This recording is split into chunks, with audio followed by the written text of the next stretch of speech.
people entered the city, something on their heads lit up. One moment, please, you two. It appears this is your first time visiting Sumeru City. Oh, yeah, that's right. But how did you know that? Because there's currently no information on either of you in the Akasha. But no need to worry, that won't prevent you from entering the city. In fact, the Academia conveniently provides each traveler to Sumeru City with a device. Perhaps you two have heard of the Akasha before.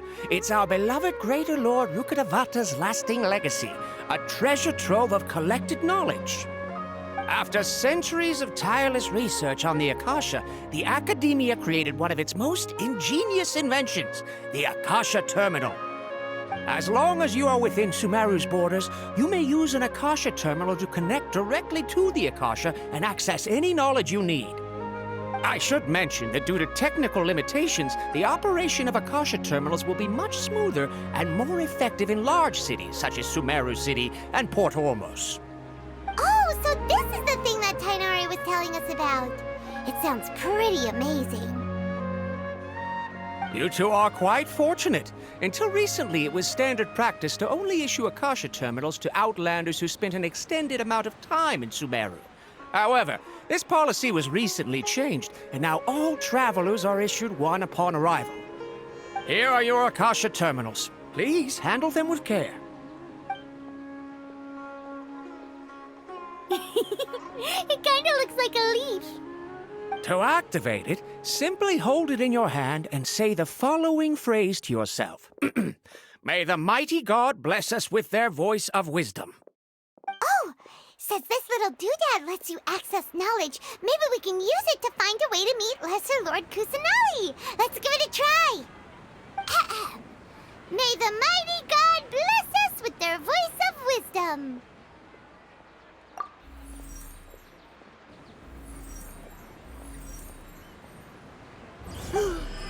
Whoa! Just now, something clicked, and Paimon suddenly knew how to use this thing. It seems all we need to do is concentrate on what we want to know, and bam! You get it! Oh, that'll come in real handy. Exactly. That is the power of the Akasha. And with that, let me officially welcome you both to Sumeru City. May the wisdom of the Dendro Archon always be your guide. Okay, now that we're in, we can check the Akasha about Lesser Lord Kusanali. Let Paimon try. 500 years ago, the sages found a newly born deity from within some scorched ruins.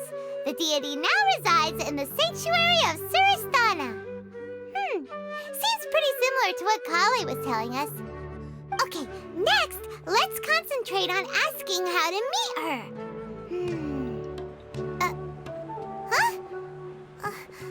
Paimon doesn't sense anything. The Akasha didn't respond to Paimon's question. Oh, come on!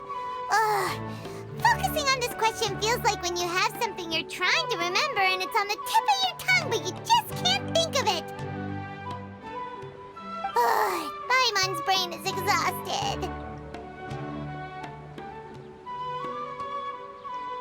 Oh, smart idea! But what are you going to ask it?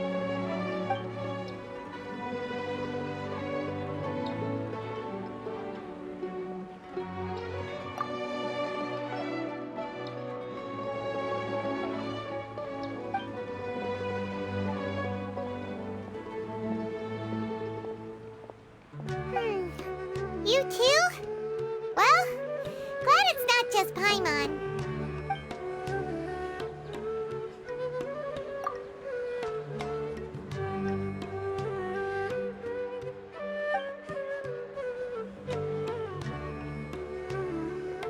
Uh-oh. Paimon's getting all teary-eyed all of a sudden. It feels like the people of Sumeru really miss their Archon.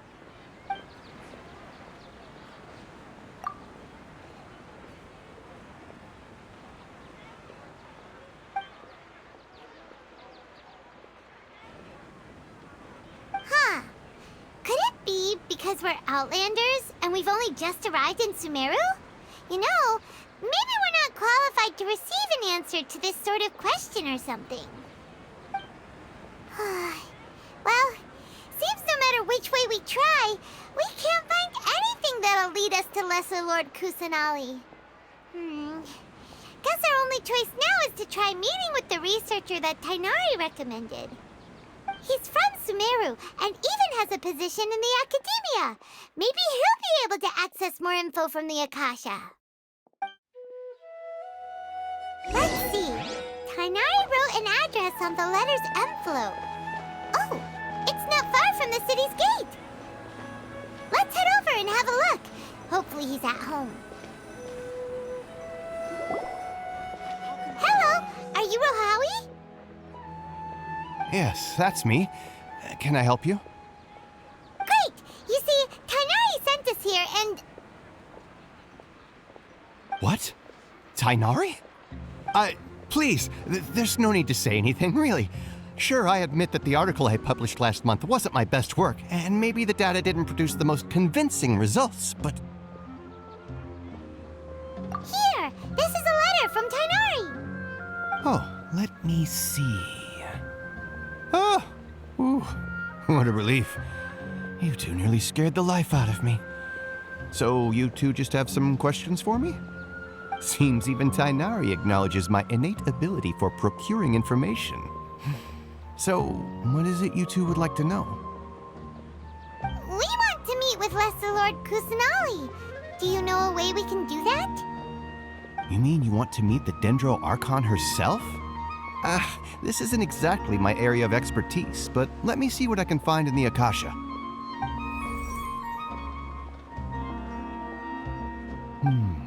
Sorry, the Akasha didn't respond to my query. What? You too? But what about your abilities for getting information and all that? Paimon was sure you'd be able to access more info than we did. Well, as I said, this isn't my area of expertise. I am but a lowly researcher, so the Akasha doesn't see a need for me to know more about the Dendro Archon. All I know is that ever since Lesser Lord Kusanali returned to Sumeru, she's never left the Sanctuary of Sorasthana or made a public appearance. Huh. Didn't expect her to be such a mysterious figure. The Dendro Archon is somewhat of a recluse. Perhaps she just doesn't want to entertain visitors, which would explain the lack of information in the Akasha. But then what can we do? No need to worry just yet. I'm only hypothesizing here. You could certainly try asking around and see if anyone else has ideas. And besides, you two should consider the bright side of things. Not being able to see Lesser Lord Kusanali may not be a bad thing. In this world, there will always be information you cannot obtain from the Akasha and things you can never accomplish. Knowing when to yield is a form of wisdom. Take me, for example. It's a miracle if my brain cells can spit out one paper every 3 years. But Tighnari? That guy can publish 3 papers in just a single year. Okay. Thanks for your advice. Don't mention it. If you two ever want information about things like who's been promoted within the Academia or relations between the 6 great sages, come find me. Hey, come on! This is a survival skill at the Academia. Oh, Paimon's expectations were pretty low, but this is so low it's like digging holes in the dirt. So what do we do now? Even if we want to talk to someone, we don't know anybody here. Huh? Like who? Oh, you're right! Catherine! The Adventurers Guild has its own intel network. Let's hurry and find her. I've been handed all the cumbersome tests again. Anything else you'd like to ask about? Sage is the highest rank for an Academia researcher. Since the institution's founding, each of the 6 great sages represent the finest mind and leader of their respective darshan. One grand sage is chosen from among the 6 sages to serve as the head of the Academia. The current one is Sage Azar of the Rotawahist darshan. Since ancient times, the sages have contributed immensely to Sumeru. The widespread usage of the Akasha is thanks to their hard work. Anything else you'd like to ask about? I just knew you'd be curious about that. Although the 6 Darshans conduct research in different disciplines, their sages frequently interact with one another when managing academia affairs. In the Immorta, our leader is Sage Nafis. His temper is legendary. We researchers are terrified of him, and even the Grand Sage gives him some leeway. He hasn't shown his face lately, though. Rumor has it that he's currently involved with some major project. Thankfully, he's been so busy that I was able to publish a paper. Anything else you'd like to ask about? See ya. Take a page out of my book and learn to look on the bright side of things.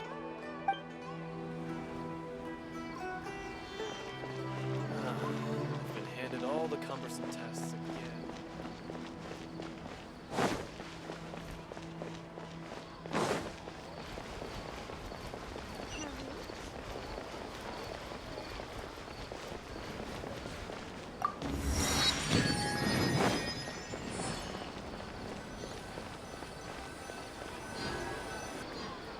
Ad Astra Abyssosk. Hello, Traveler and Paimon. Catherine, we need your help with something. Understood. The Adventurers Guild is always ready to serve you. With what do you require assistance? We want to meet with Lesser Lord Kusanali. Do you know a way we can do that? You two wish to meet with Sumeru's Archon. Understood. Please wait.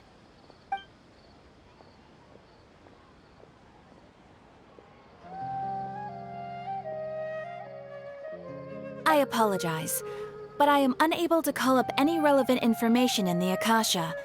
I'm also unable to locate any pertinent information in my personal memory. Aww, another dead end. Well, if Catherine can't help us, then we really don't know anyone else to ask now. Please do not worry. I may know of someone who can help you two. In Sumeru, the Adventurers Guild does not serve as the vanguard of information. Rather, there are numerous active mercenary groups collectively known as the Emerites.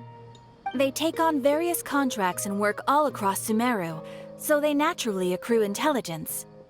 An Eremite brigade called the Corps of 30 is in charge of Sumeru City's defenses. Not only are they the oldest brigade, but they are responsible for managing and coordinating the affairs of all other mercenary brigades. Corps of 30? What a weird name. Supposedly, they are named as such because their ranks numbered 30 at their inception. Asphalt, an advisor with the Corps of 30, maintains good relations with the Adventurers Guild. Though he's already retired, he and his words carry great weight within mercenary circles. If you'd like to get in contact with him, you can find him at the Corps of 30's headquarters, the Citadel of Rexar. You're welcome. I wish you two the best of luck. We look forward to your exploits in Sumeru. All right, off to the Citadel of Rexar we go!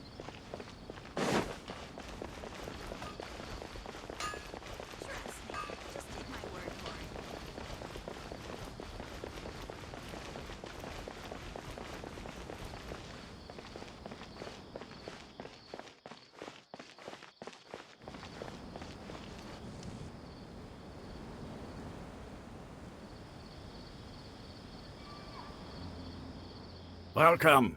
The Adventurers Guild told me to expect you two. It's nice to meet you, Asfand. We'd like to ask you about something.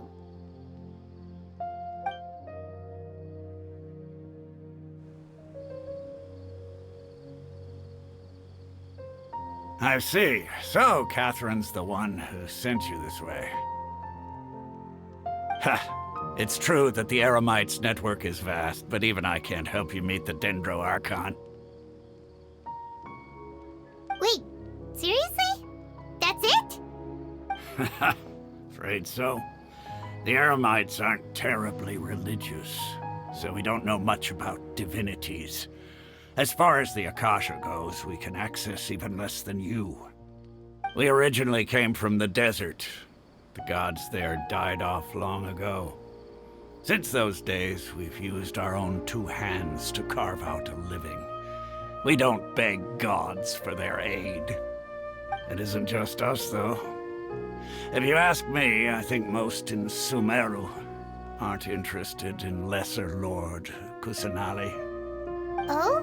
Why's that? Just take the Academia, for example. They're the ones who truly rule Sumeru. Although they believe in gods, most of them only care for the late Greater Lord Rugadavada. In their eyes, she was the one who founded Sumeru and gifted us with the Akasha. Lesser Lord Kusanali just happened to inherit her legacy. Because of the Academia's influence, most citizens are more familiar with Greater Lord Rugadavada and hold her in greater esteem. Not to mention that Lesser Lord Kusanali never makes an appearance, and the Academia never announces anything about her. As far as the people of Sumeru are concerned, she's just a god that exists. And that's all. Really? Aw. After hearing all of that, Paimon sort of feels bad for Lesser Lord Kusanali. Ha! But who knows? We're all just guessing when it comes down to it. Besides, I'm sure the God of Wisdom doesn't worry about her reputation among people like us. All right. Well, thanks for the info, Osfond. No problem. Always happy to help out the Adventurers Guild.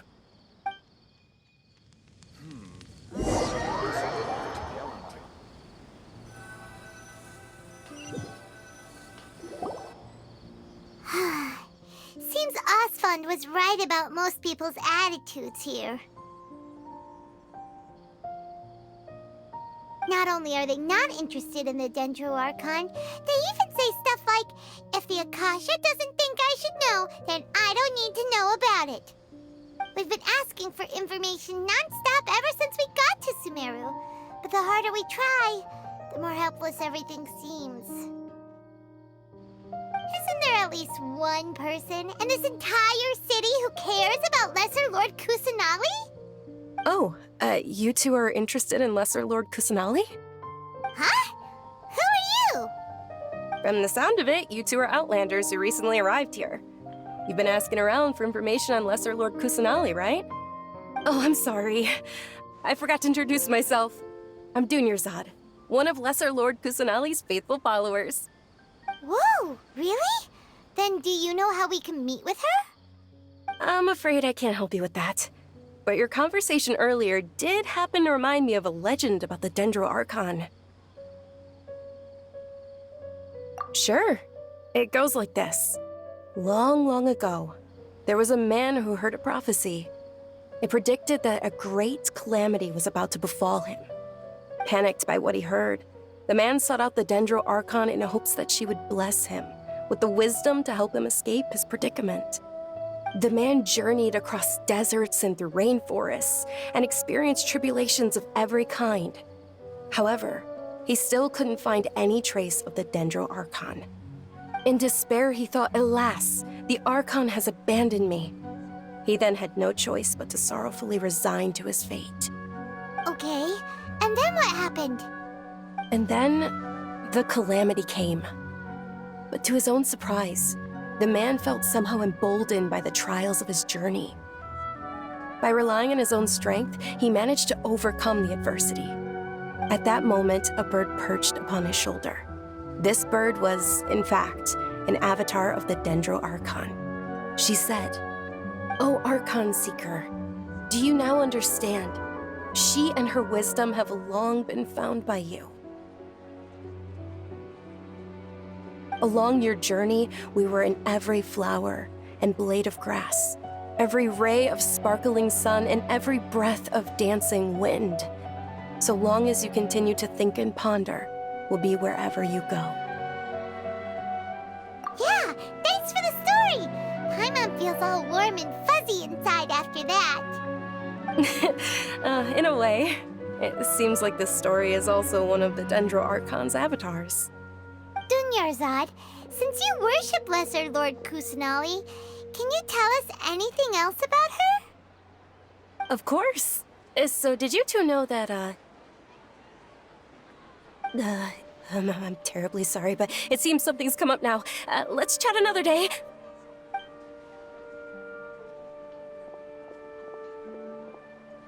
Hey, wait! What the heck just happened? It looks like they're searching for someone.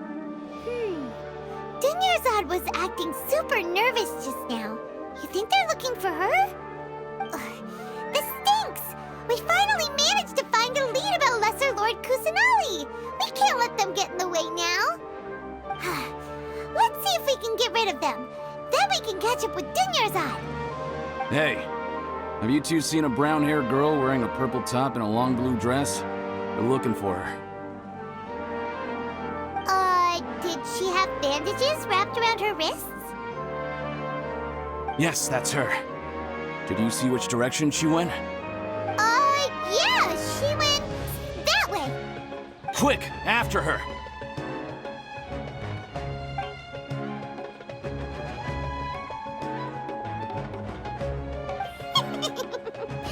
That should keep him busy for a while. Let's hurry and find Dunyazard.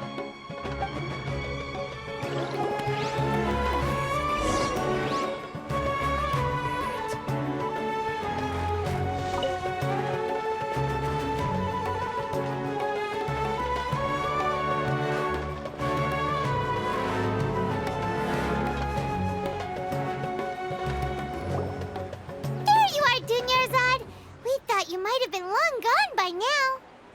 Oh, it's you two. Oh, you startled me there. You can relax now. We threw those people looking for you off the trail. Really? Thank you so much.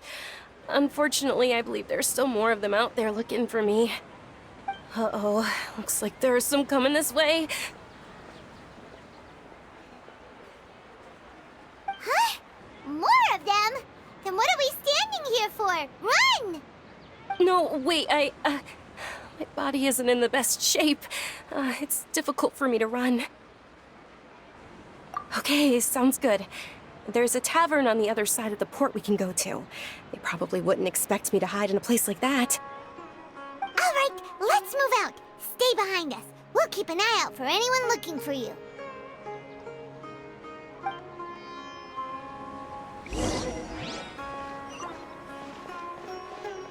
Trust me, just take my word for it.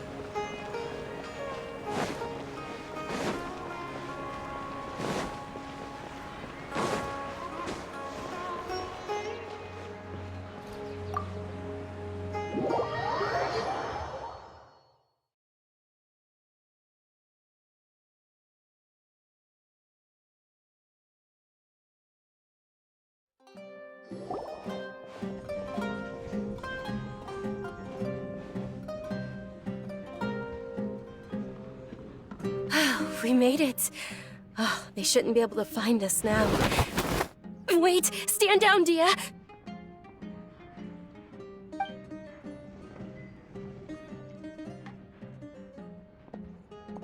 My lady, who are these two? They're travelers that I met on the street just a moment ago. They happened to notice that you were all searching for me, so they helped me hide. I see. In that case, you two should scram. There's nothing here for you.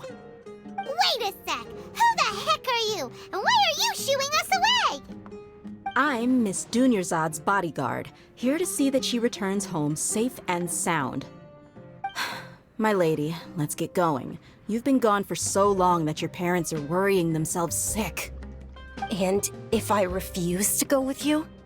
It'd be easier for the both of us if you cooperated. But if you insist on not going, then I'll have to carry you like a sack of potatoes. Hey! Dunyazard already said she doesn't want to go back. Why are you still pushing her? Stay out of this. You don't understand the situation.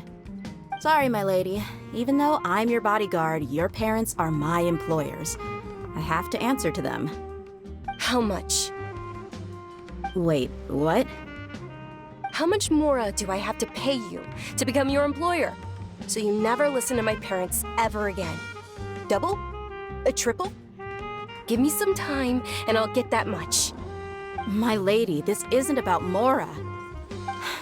I don't know what you think of us Eremites, but let me say this. I like Mora, but I'll never go against my principles. That's why I'm here looking for you. Sure, it's an order from my employer, but my conscience was also telling me it's the right thing to do. And knowing your health, carelessly running around like this is gonna hurt ya. For the sake of those who love you, don't be stubborn. No, you're wrong. I'm aware of my limits and I know what I'm doing. Honestly, the only people being stubborn right now are my parents. And I know perfectly well that it makes no difference if I'm at home or not. They still won't accept reality. And every time I bring this up, they just change the subject. Deyha, you've been living with us a long time already. This should be old news to you. Deyha, I know it hasn't been easy for Mother and Father, and I'm grateful for everything they've done for me. But there's someone else in this world I'm also grateful to. Because she saved me. The love I have for her is the same I have for my parents. This is my life and my last chance. So I want to do something meaningful.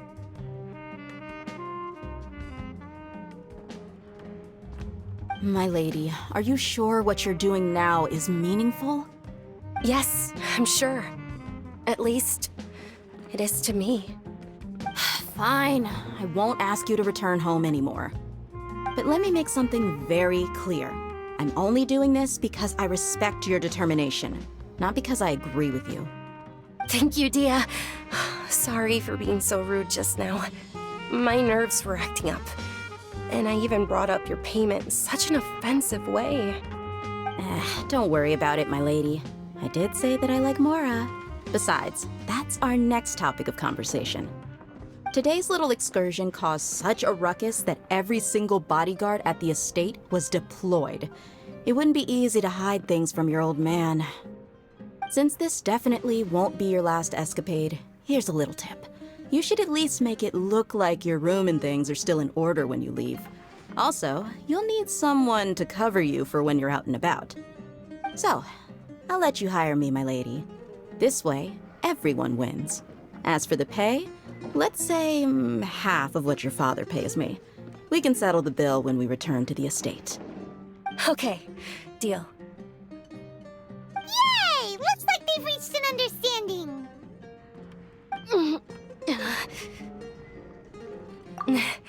I'm fine, really. I just feel a little tired now that things have calmed down. My lady, stop trying to look tough. We're already in a tavern, so let's rest up and grab some grub. I'm sorry for worrying you two. If you don't mind, I'd like for you to join us. Sure! After you rest up, we want to hear more about Lesser Lord Kusanali.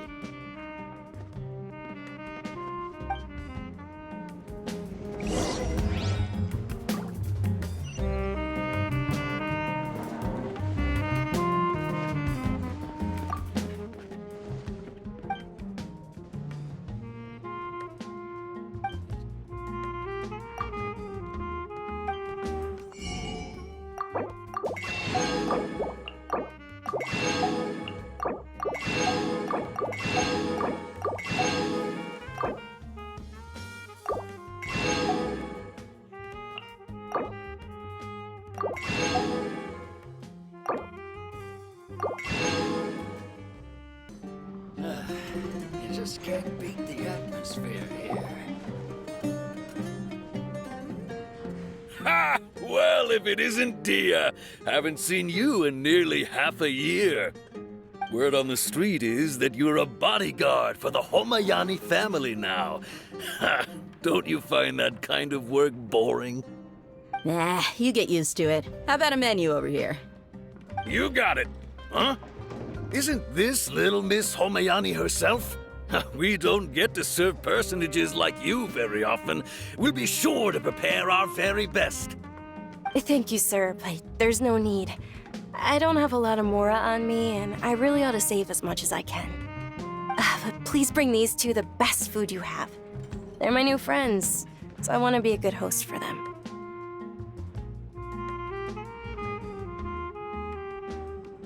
Wait, we're paying for ourselves now? Aw, Paimon kinda wanted to try something fancy, but we aren't exactly loaded. Guess Paimon will settle for something ordinary. How about our coconut charcoal cakes? They're our signature snack, and they run cheap. Look, other customers over there are eating some now. They look kind of burnt and dry. Paimon will pass.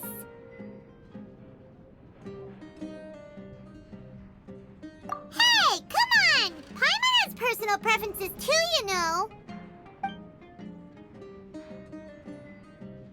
Dunyazard, we asked a lot of people when we first arrived, and almost nobody was interested in Lesser Lord Kusanali. So, what made you want to follow her? Well, remember when you asked me if I knew how to meet the Dendro Archon? Even though I don't know how, I think I've actually seen her before. Huh? Really? Yes, it was when I was a child. At the time, my illness had kept me bedridden for the better part of a year. I was stuck inside and couldn't make any friends, and my parents did their best to find treatments for me. But even then, the Akasha didn't have any helpful information. My younger self no longer had any hopes or dreams. One flare-up was so bad that I was in a semi-conscious state for several days. Then one night, I woke up alone in my room. I was terrified. My body was paralyzed. Even if I cried, there was no sound. At that moment, an ethereal voice spoke in my mind. Dunyazard, don't be scared. You don't have to cry. Dunyazard, don't be scared. You don't have to cry. Who are you? How do you know my name? How do I explain this? You might not be able to understand, but actually, I know everything about you. Really? Of course. I know that you're scared of thunder, that you hate taking medicine every morning, and that you love counting the petals on your mom's skirt. Wow, you really do know everything. Dunyazard, is there anything you want? Want? Not really. I can't go anywhere or do anything. Huh? But aren't you a child? All children have wishes. Tell me what you want, and maybe I can make it happen. But can you make my illness go away? Oh. I'm sorry. But I'm not powerful enough to do that right now. Then, can you be my friend? After that, the voice said, "Okay, I'll be your friend." Although my body was suffering during those days, that voice encouraged me and told me many wondrous things. Beyond my window was the flourishing Sumeru city. Beyond the city was a lush rainforest. And beyond that was the wall of Samiel, deserts, and all of Tevat. Once I finally made it through that bout of illness, I couldn't hear that voice anymore. I told my mother about it, but she said that I must have been dreaming. But I know that that voice wasn't a figment of my imagination. Before that, I had never heard of Tevat. Yes, for sure. If it weren't for that voice, I would have never grown curious about the outside world, nor would I have learned how to read and enjoy so many books. That voice sparked a desire for wisdom. It had to have been the Dendro Archon. I've been hoping for a chance to repay her kindness. In fact, I was running around today to help prepare the Sub-Zero's festival for her. What's the Sub-Zero's festival? It's Lesser Lord Kusanali's birthday, which was the day that she was found by the sages. It's actually an old holiday that originally celebrated Greater Lord Rukkhadevata's birthday. When she passed away, the holiday eventually became a celebration of the Lesser Lord's birthday. I heard everyone was overjoyed when they welcomed her back to Sumeru. In those days, the festival was a huge deal. But because of the Academia's influence, people have gradually lost interest in the festival. The Academia actively participates in Sumeru's many holidays dedicated to Greater Lord Rukkhadevata. But when it comes to the Sub-Zero's festival, forget any funding. They practically act like it doesn't exist. Maybe they see Lesser Lord Kusanali's birth as confirmation of Greater Lord Rukkhadevata's death, so they're reluctant to celebrate it. Aw, but that's awful. It is. It's absolutely terrible. Sure, the Greater Lord founded Sumeru, but hasn't Lesser Lord Kusanali been the one quietly protecting us for the past few hundred years? Just remember that we're still out in public. Don't get too carried away now. I know that people over by the Grand Bazaar still hold the Sub-Zero's festival to this day. But I hadn't met any of them before, so I was never able to contribute. But recently, I made a friend there who also follows Lesser Lord Kusanali. I gave her my savings because I want her to throw a wonderful festival this year. That's the least I could do for Lesser Lord Kusanali. Hold on, my lady. Does this friend happen to be Nilou, the one who sends flowers to the estate? Yes, that's her. I saw her leaving the other day with a nervous look on her face. It seemed like she was hiding something in her arms. Did you give her something? Yes. Initially, I didn't have much Mora prepared, so I had Nilou sell one of my skirts. I've agreed with Nilou to meet up at the Grand Bazaar today and see how things are coming along. Deyha, would you accompany me? Sure. That's quite the trip, though. I'll carry you. No, that would be too much, even for you. You might as well just accept the lift. If I let you walk, who knows how long it'll take us. And if anything happens to you, then I'd really never hear the end of it from your father. But of course. Nilou will be thrilled to hear there are more people interested in Lesser Lord Kusanali.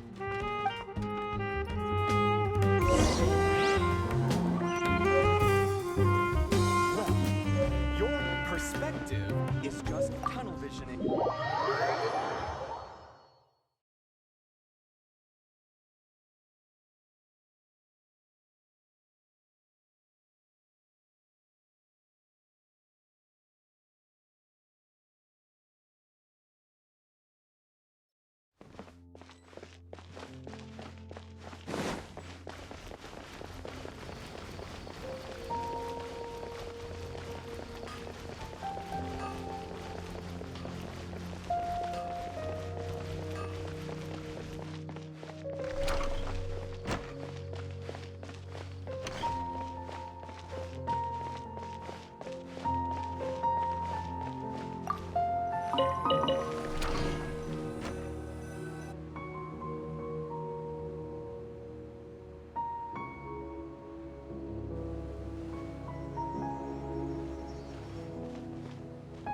Sorry I'm late, Nilou. Oh, Dunyazard. It was taking you so long that I assumed you got trapped at home, but you made it in the end. Uh-oh. But if Deyha's here, that means you got caught, right? You could say that, but everything worked out. She's on our side now. Not completely. Oh. And who are these two? Oh, meet the Traveler and Paimon, my two newest friends. They're visitors who just arrived at Sumeru City and are looking for information on Lesser Lord Kusanali. So you're followers from another land? That's wonderful. You two absolutely mustn't miss the Sub-Zero's festival. By the way, Dunyazard, we've already started decorating the Grand Bazaar. It looks spectacular, thanks to your generous contribution. You're very welcome. It's the only thing I could do. Do you still have enough Mora? Probably? But don't sweat it. We've already finished renovating the stage. Come on, I'll show you.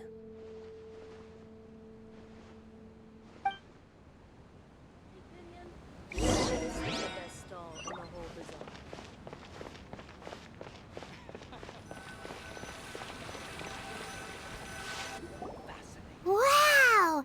This place is amazing! Not bad. Last time I was here, the stairs were full of holes. The stairs were nothing. A little while ago, we discovered that the tree above the stage had a huge chunk of bark ready to fall off. Mr. Zubair was worried sick. We reported it to the academia many times, but they never sent anyone to deal with it. We didn't want anything bad happening, so we were going to cancel all the stage performances. Oh, probably because it was the theater asking. The academia looks down on performers like us.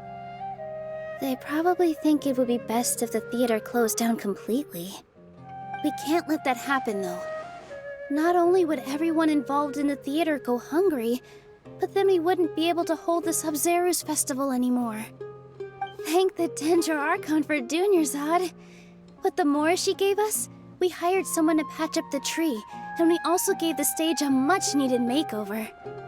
The stage is going to be even prettier when it's festival time. I can't wait for you to see it. And I can't wait to see you on the stage. You've been practicing so long already. It's almost time for your dream to become reality. It's our dream. I'll do my best for the two of us. Nilu, what are you gonna be doing at the festival? She'll be dancing the dance of Sub-Zeros, the most important performance at the Sub-Zeros festival. Dunyazard, have you told him the origin of this holiday? I only told them about the Greater Lord and Lesser Lord so far. Okay, then I'll tell you two about how this holiday came to be. According to legend, the Sub-Zeros festival was originally the Goddess of Flowers' birthday celebration for the Greater Lord. A long, long time ago, on one of Greater Lord Rukkhadevata's birthdays, her friends threw her a celebratory banquet. Some of the gods got drunk.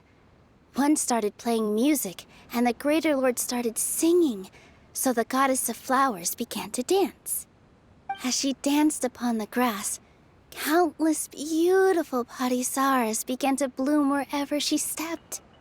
Those brilliant purple flowers became her dazzling stage.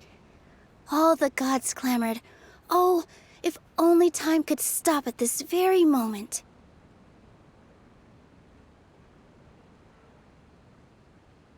Huh? Really? Oh, you probably mean because all the gods in this story are no longer alive. Although they aren't around anymore, they're preserved in our tradition of dance. This outfit I'm wearing is apparently based on how the Goddess of Flowers looked. Though we're just tiny people compared to the Divine, we still have to do our best to make sure that the birthday girl feels loved on her special day. Nilu, you of all people will definitely be able to convey our well wishes to the Dendro Archon. I also noticed that you went the extra mile and scattered parisaras around the stage. They symbolize the Goddess of Flowers, after all.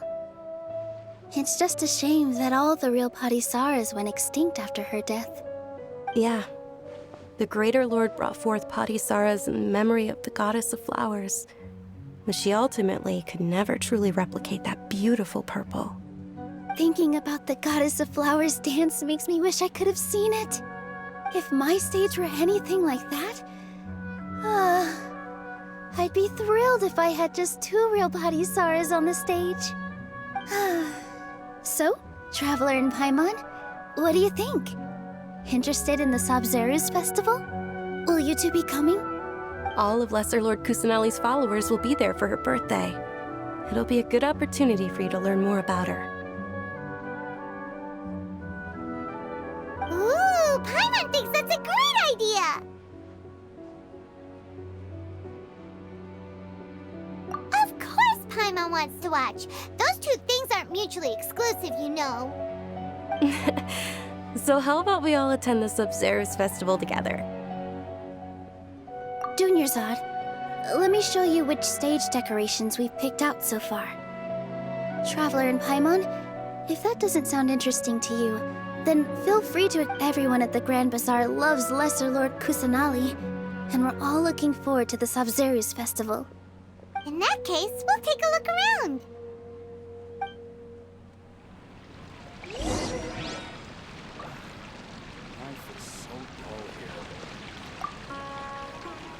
Whoa! What's with your yellow hair? And why do your clothes look so funny? Are you an Outlander? Did you know that the Sabzeruz Festival is about to happen? There'll be loads of fun things to do at the festival. But the best part is when Ferris, the Knight of Flowers, passes out candy to everyone.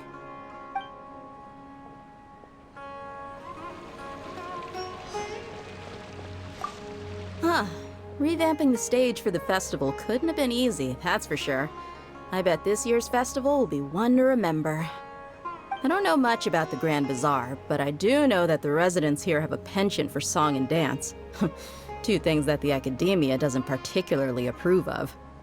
Oh, and the perfume sold around here is a lot better than what you'll find elsewhere. The fragrances are longer lasting and they're gentler on your skin and... I mean, that's what I've heard at least.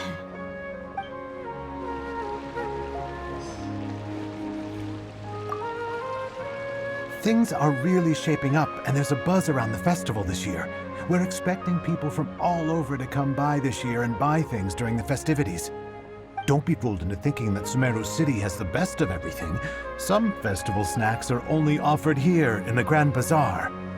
And when it comes to musicians, dancers, or singers, the Grand Bazaar's got the best of the best. Sure, those folks at the Academia might not like it, but what's a festival without song and dance?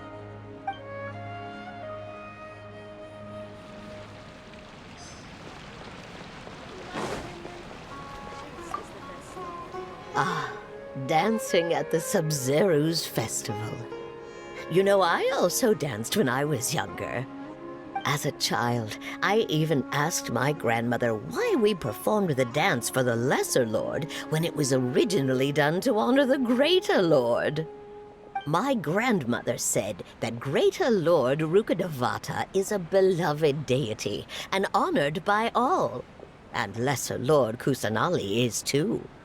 If the Goddess of Flowers ever knew Lesser Lord Kusanali, then she would certainly have wished to be her friend and hold celebrations for her too. The Sabzeruz Festival has been losing its appeal over the years. That is, until a wealthy benefactor stepped in this year and brought the festival back to life. I heard she forked out a lot of mora to make it all happen.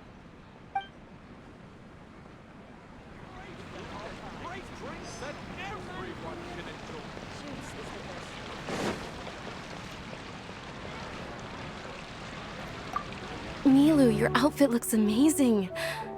There's also something different about you from when we first met up. I thought I'd add a little extra pizzazz to my dress for the festival. See? Wow, did you sew all that yourself? Uh-huh. Sewing is a fundamental skill for everyone in the theater company because we make all our own costumes. Did you know that Mr. Zubair not only can make costumes, but props too? I've noticed that you can't keep your eyes off that crown over there. Would you like to try it on? May I? Of course! The legends say that the Goddess of Flowers had beautiful horns on her head, so this crown was made to reflect that. Dunyazard!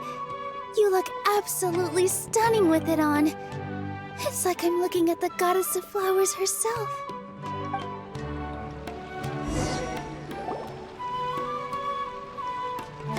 Hey! Is that who Paimon thinks it is? It looks like... Catherine!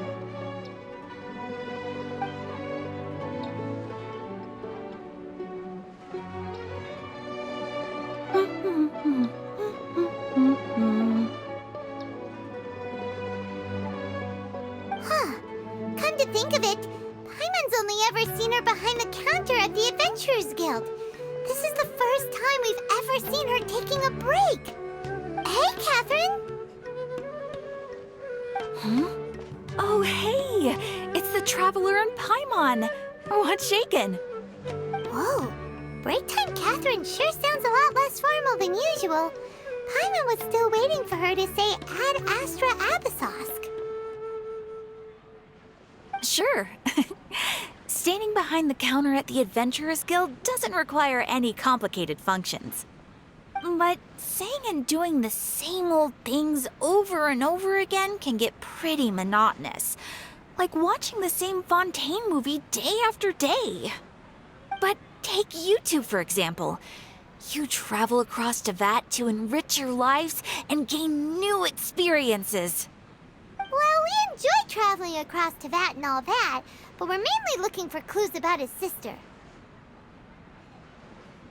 Yes, you should keep searching. Sometimes the answers we're looking for aren't necessarily at our intended destination. Instead, they're found along the way. Huh. Haven't we heard someone say something pretty similar recently? Anyways, what brings you out here, Catherine? No, not particularly. I guess you could say that I'm loving the recent atmosphere here. If festivals bring happiness to everyone, then that's where their true value lies. Oh, it looks like it's about time for me to be heading back now. Alright, we'll see you next time at the Adventurers Guild. Oh, by the way, thanks for connecting us with the Eremites. We've already made some great friends in Sumeru City thanks to you. I'm sure you two will get along well with the people here. You've already been blessed by the element of Dendro after all. See you around.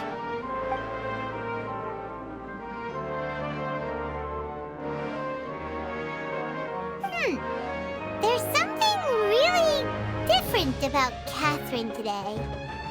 Hey, traveler. Paimon. Oh, hey, Deyha. What's going on? I've got something to tell ya. My lady knows you're looking for ways to meet Lesser Lord Kusanali, and she's been trying to come up with a way to help you. Well, I have an idea that might help. Are you serious? We'd love that! It might not necessarily pan out, so don't get your hopes up too much. I'll need to take you two somewhere and ask someone some questions. My lady is feeling a little worn out at the moment. Nilu's found a place for her to rest. After I take my lady home, let's meet in front of the Citadel of Regzar. Sounds like a plan! Let's head over to the Citadel of Regzar and wait for Deyha! So dull here. Every item I send.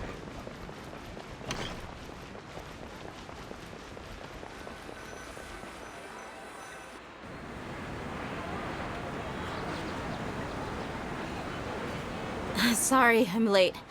It took some convincing for the master and mistress to believe that Miss Dunyazard was only sitting in the port for a while because she was in a bad mood. Anyway, I guess I should be thanking you. I haven't seen Miss Dunyazard that happy in a long time. If it wasn't for you two, she probably would have been caught and dragged back much earlier. You sure sound a whole lot nicer than when we first met, Deyha. Who would have thought you had such a soft spot for Dunyazard? It's called being a professional. I'm a bodyguard, and I work for whoever's paying. Look, Deyha's blushing. Listen, you two. I don't expect to be working for Miss Dunyazard very long, but I hope to finish things on a positive note if possible. Let's cut the chit-chat and head into the Citadel. We'll see if the person I know has a way for you two to meet with the Lesser Lord.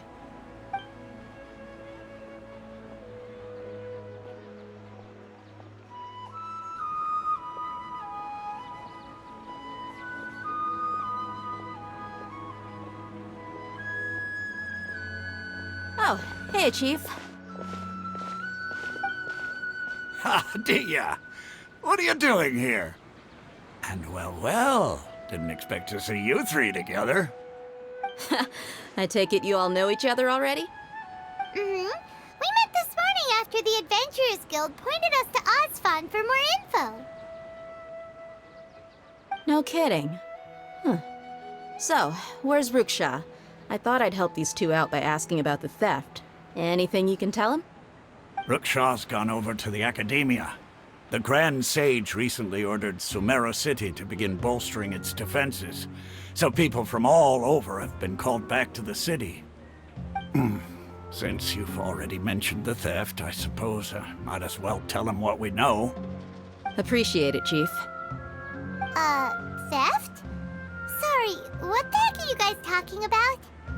Just recently, the Academia lost something, and there's a chance the item is connected with the Dendro Archon. This case might just somehow help you in meeting her. I suppose that's one way to look at it. But if you ask me, the case is more about the Academia than anything else. Let me fill you in. The Academia recently sent a convoy to pick up an important package from Aru village. Word got out, and the convoy was robbed on its way back. The Grand Sage took the whole matter very seriously. Not only did he dispatch the Matra, but also enlisted our help in the search for leads. All we know so far is that whatever was stolen is currently in Port Ormos. You two have heard of Port Ormos, haven't you? It's the largest commercial port in all of Sumeru. You can travel there by leaving Sumeru City and heading south along the river. The Academia's grip isn't long enough to reach all the way to Port Ormos, so the city's a little more laid back, meaning the population's also a mixed bag. You never know who you'll meet there.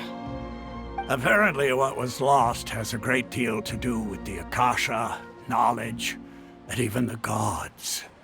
I'm afraid I don't have any other details for you, though. If you're interested, maybe you could head to Port Ormos and ask around yourselves. If you want my advice, try introducing yourselves as students of the Academia once you're there. Are you serious, Chief? All the Academia students are in Sumeru City, you know. Why should they pretend to be students in Port Ormos? If you're also interested, just go there and see what happens. Count me out. I've got plenty of work to do here for the Homayani family. And take it from me, if you two really do decide to visit Port Ormos, you'd best watch your backs. Let's just say that the Eremites there aren't nearly as friendly as those here in Sumeru City.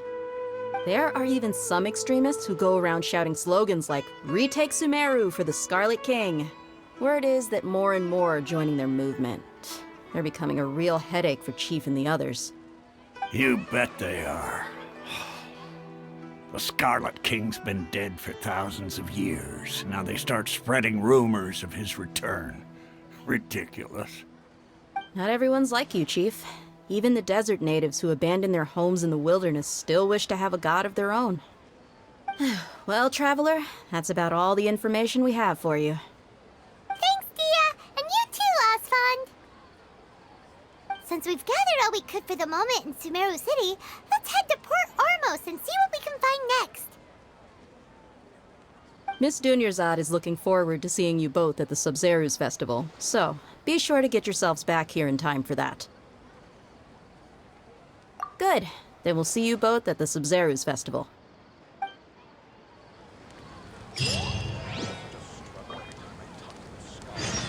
Military supplies for the Emerites must be appropriately.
like a lamb to the slaughter.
Port Ormos is pretty great. There's so many new and interesting things, not to mention all the tasty food. Sumeru's largest commercial port sure lives up to its name. Look at all the merchants, and everyone seems excited just to be here. How did things end up like this? All thanks to your artistic license. That's how. I should have made you wait until we got an update from Tanja. But when I finished the prototype Aranara yesterday, you agreed that the kids would like it. That's why we tried bringing it out for a test run today. Well, I never thought they'd dislike it so much.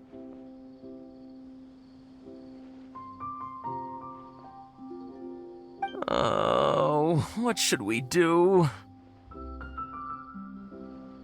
Whoa. Yeah. Compared to everyone else, they seem really down in the dumps. Let's go find out what's going on. Oh, hey there. Paimon's name is Paimon, and he's a traveler who is just passing by. Is there something bothering you? Oh, I noticed you two a moment ago. Welcome to Akara Crafts, the best toy store in Port Ormos. At least for now. What's bothering us is this prototype Aranara. To start with, could I get your opinion on it? Prototype Aranara? You mean this wood carving here? It looks like a mushroom monster to Paimon. Oh, there we have it. The verdict is in. What a headache. Not the first negative feedback we've had. So, what exactly is a prototype Aranara? So for context, Aranara are magical creatures in Sumeru fairy tales that live in the forest. For the store's 20th anniversary, we plan to release a series of hand-carved toys based on the Aranara stories that kids know and love. This is a prototype we made to get an idea of how they would react. But when we put it out there, the reaction was not quite what we'd anticipated. They thought it looked like a mushroom too, huh? No, worse than that, actually. I can't quite describe it, though. And I'm also not very good with kids. Maybe you could ask them for yourselves.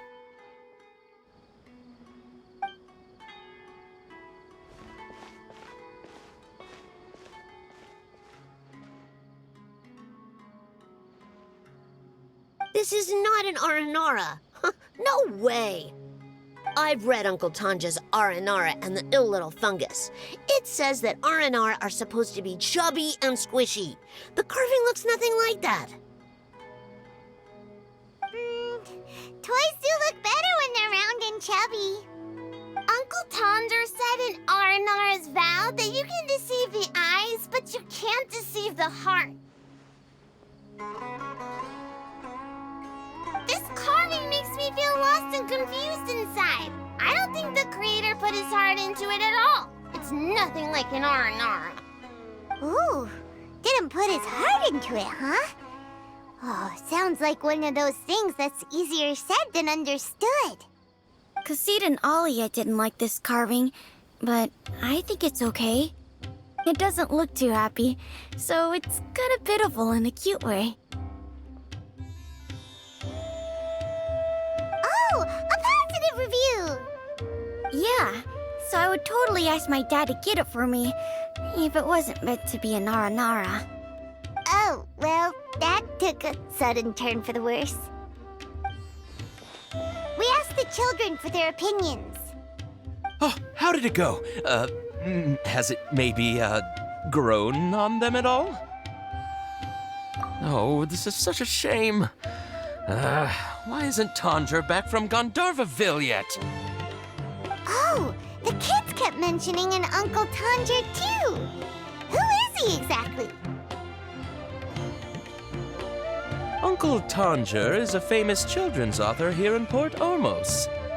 He wrote quite a few stories in the past, but none of them were popular among children. Just like our prototype Aranara. But around a year or so ago, he suddenly had a eureka moment or something, and suddenly the children loved every one of his stories. That's right. My little Ghaffari loves his stories too. The whole reason we decided to make these carvings was because we saw just how popular the Aranara are among children. We asked Tanja for guidance, but right after he agreed, he went off to Gandharvaville with his son to look for inspiration. They haven't returned yet. We were running out of time, so we had no choice but to carve an Aranara based on our own imaginations. As you can see, this was the result. Oh, we have to do something. Hey, since you're the famous traveler, could you do us a favor and look for Tanger in Gandharvaville, he doesn't have to come in person if he's too busy. Just ask him to write down his suggestions and bring his notes back to us, if you could. Please, if only to put a smile on the children's faces. And, of course, you'll be well compensated for doing us the favor. They seem pretty desperate. Let's help them out. To see the kids smile. And also for our reward. Yay! Rewards!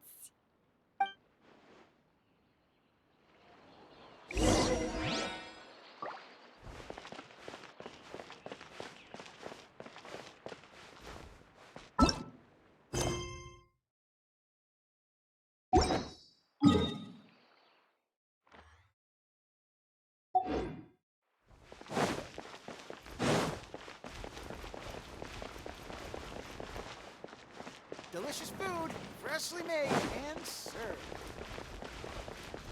How come nobody here knows what's what? Fresh fruits and veggies, both in quantity.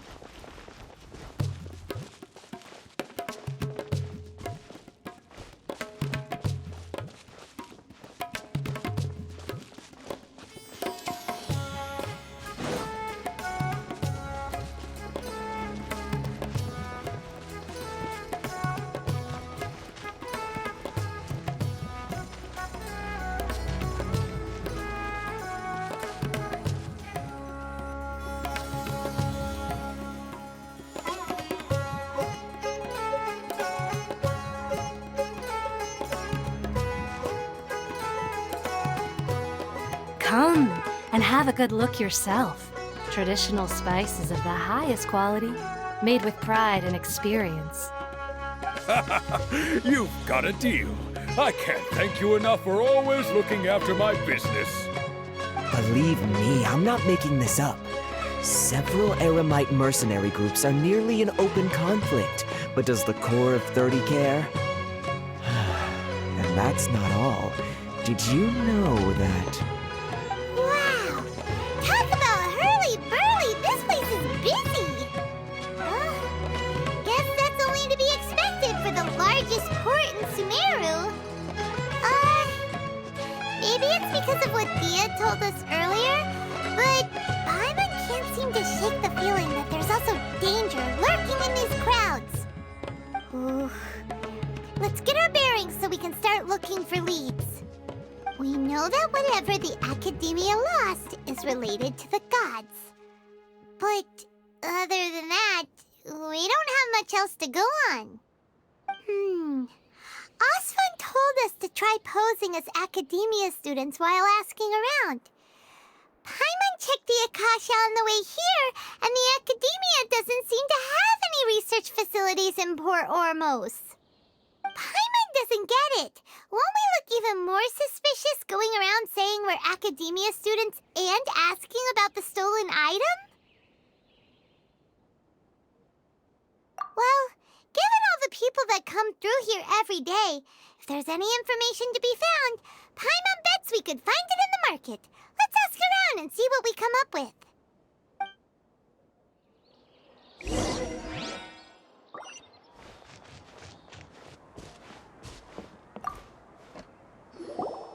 Welcome. Welcome. How can I help you two? Hi there. We would like to ask you a question. Do students from the Academia ever come to Port Ormos? Of course. Especially around this time of year. Students from Sumeru City that are about to graduate often come to Port Ormos to cut loose a little. Many people often talk about how hard it is to get accepted into the Academia, let alone graduate. But those who finish their studies and go on to become full-time researchers at the Academia have it even harder. Sure, we may not be Sumeru City, but Port Ormos offers beautiful scenery and a stress-free environment. Some even say it's good luck to come to Port Ormos, so students and researchers come flocking here when things get to be too much at the Academia. Ah, you see over there? Those are students from the Academia. They've been looking worried and miserable ever since they got here a few days ago. If you ask me, the life of a merchant is better. So long as the Akasha teaches us what we need, then life is good. Those students seem to be discussing something. Let's see if we can listen in.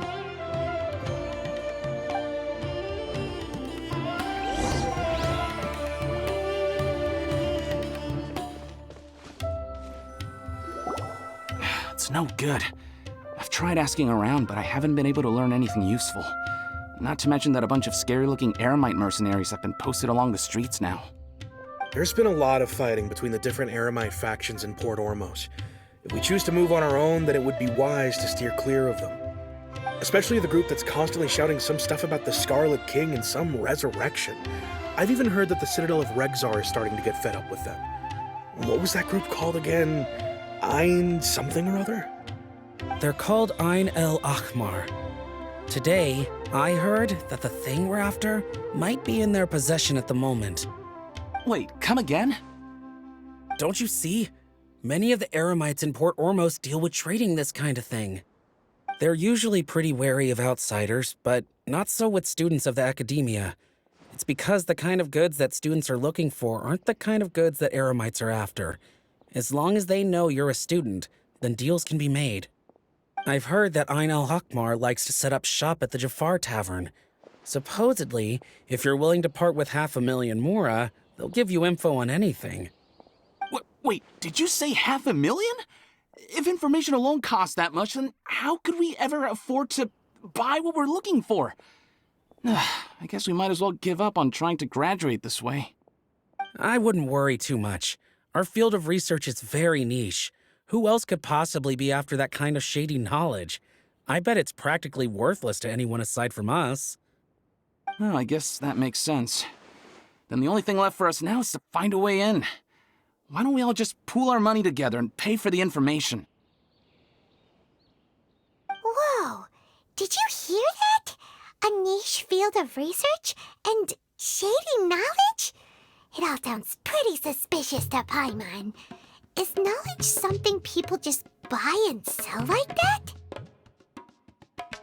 So, what's our plan?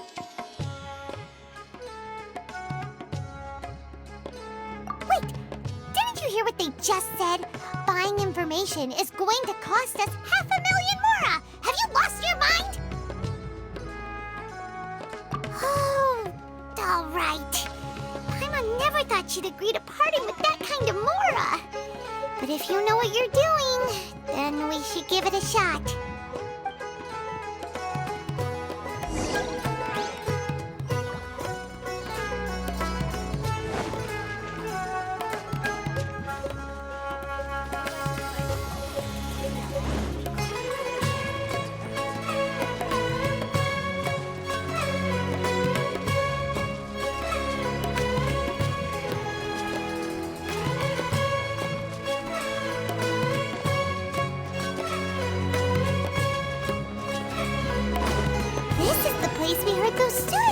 About. Let's find a seat somewhere and see if we can spot the group they mentioned.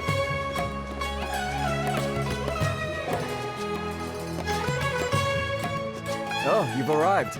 Please, take a seat. So, they think that they can go toe-to-toe with the boss? Ha! Once we reclaim the power of the Scarlet King, they'll be the first that the boss punishes. They're nothing to be afraid of. Our main rival now is the Caracal Battalion. They've also amassed a significant amount of mora this time, so we mustn't underestimate them. How can the Caracal Battalion compete with the boss when they're nothing but a bunch of money-grubbing opportunists out for a quick mora? Yeah, with boss's fervent devotion, he'll be able to use this power to bring our god back this time. Huh. All these guys talk about is the Scarlet King. So they're probably the ones we're looking for. Greater Lord Devata. That traitor and her followers must not be spared. The day will come when the Scarlet King exacts vengeance on Sumeru, and all of them shall be punished. Yeah, Paimon was wondering what they meant too. We should ask about that if we get the chance later.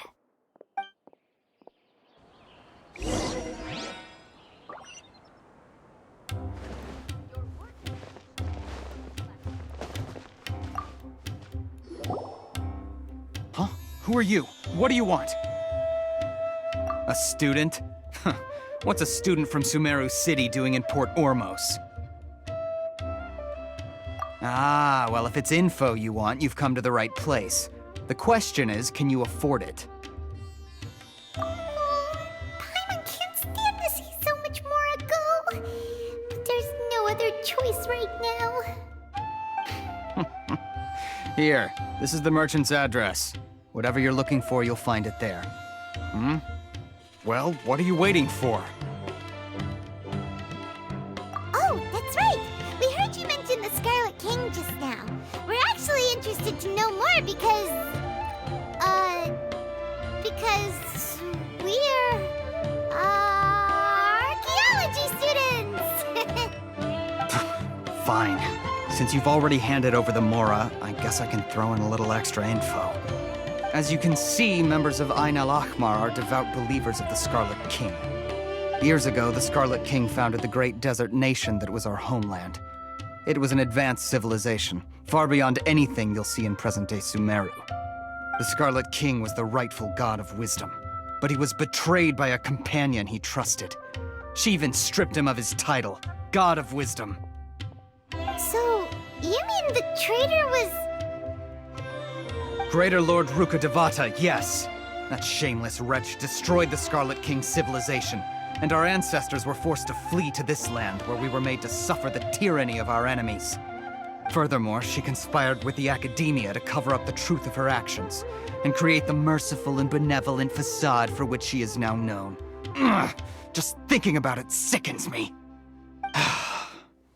But the story doesn't end there, oh no. The Scarlet King isn't truly dead. The voice of the Oracle has been heard in the desert, prophesying his resurrection. Mark my words, our god shall return. And when that day comes, all followers of the traitor and all the desert dwellers who have forgotten their true god will suffer retribution together. If what I'm saying makes you shiver with fear, it might not be too late for you to become a believer of the Scarlet King. I don't have anything to say to you Academia people about that. I think this conversation has reached its end. Not just yet. This man is a fraud. Huh? You again? Deranged Academia lunatic. Yes, it's me again. I already warned you that if you weren't willing to sit and discuss things with me, I'd take measures to make things uncomfortable for you. Listen to me. That address he gave you is fake. Or at least, you won't find a merchant waiting for you there. This group has been boasting all around that they can provide information on a certain item as a means of luring people into their territory. Once you show up, they keep up the act until they have hard evidence that you want to purchase said item. Then they use that to squeeze you for all the mora you're worth. Hey! Shut it all, Hatham! What are you playing at, trying to ruin our business like this, hmm? I told you the other day. I wish to discuss my terms with your boss. Ha! The boss made it perfectly clear that he won't negotiate with you. Yes, and in no uncertain terms. But that was then. It does not preclude him from changing his mind in the future. I'm warning you. Don't push us, or this could get ugly. We don't usually get rough with people from the Academia because it just complicates things. For a lunatic like you, though, we might just have to make an exception. If you're suggesting that we escalate this from a verbal exchange to a physical one, I accept. After all, even the Archons used war to negotiate the ownership of Teyvat. If, on the other hand, we can't agree on any means of negotiation at all, then I'm afraid my next course of action will sting a little more than the mere falling through of a few business deals. I will jeopardize the Eremites' reputation, which I know you value above all else. I am quite confident that if I began to take such action, your boss would willingly approach me himself. However, I fear that by then, some things will have happened that cannot be undone. Also, a word of advice. I suggest you tell your boss exactly what happened here today. Otherwise, he might blame you for not telling him in the future. What did you say? Consider this. Have I ever failed to follow through on my word in the past? This guy is really out of his mind. Okay then. If you really have a death wish, let's meet a week from today. The pier in front of the Pharos Lighthouse, 4 o'clock in the afternoon, sharp. Don't expect us to hold back. Not so fast. First, you return the 500,000 mora to them.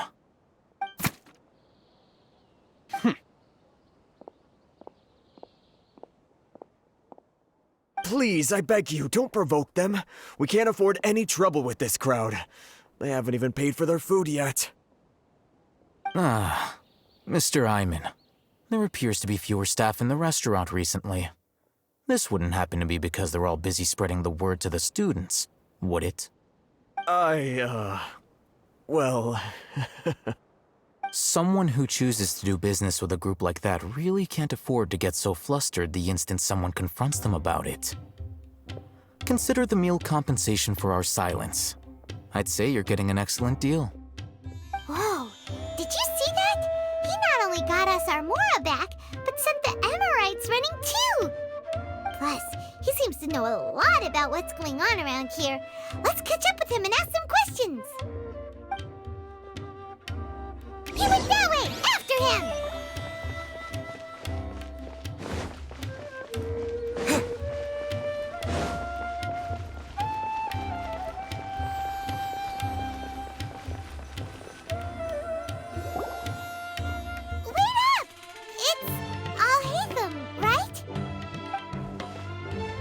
What do you want? No need for thanks. My goal was to get to them, and you two gave me just the opportunity I needed. We're even. Oh, I advise you to keep your distance from them. Since they weren't able to make off with your Mora in the end, they might harass you again in the future. All right. Goodbye. Hold your horses! We still have something to ask you about! Since you tore through their scam right in front of them, you must know the real story about certain something, no? Who exactly are you two? And why are you inquiring about that? A student. Right. Look, you should know that those thugs conducting business with you had nothing to do with your lie. Huh? Oh, yeah! He's really strong! Weren't you saying something about a physical exchange? We can help with that. He doesn't even have a vision. Forget it. Maybe not, but he can still use elemental energy. Otherwise, there's no way we'd go asking for info from from guys like that. Those high-headed thugs are definitely gonna bring a lot of backup for your next meeting. Even if you don't go alone, you won't regret taking us with you.